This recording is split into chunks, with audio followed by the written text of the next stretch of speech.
industry about 30 years. I've known Brian probably 15, maybe a little more of those years. We previously were co-workers, and then he did some contract work for me in, I want to say 2017, 18 for one of my companies, Deeply Marine.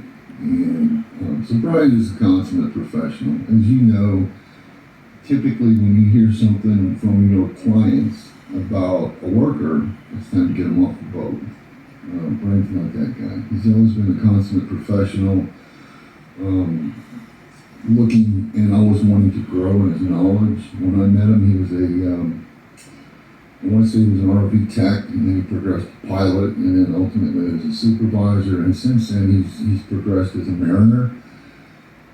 Always the guy that's looking out to be compliant with HSE policies, drug and alcohol, client-specific criteria for companies like Shell, BP, Chevron, Exxon, who we are on their approved list, and I attribute our success to guys like Brian. If it weren't for guys like Brian, who are always attentive to HSE policies and wanting to grow in their careers, we would likely not be able to work for companies like Exxon and Shell.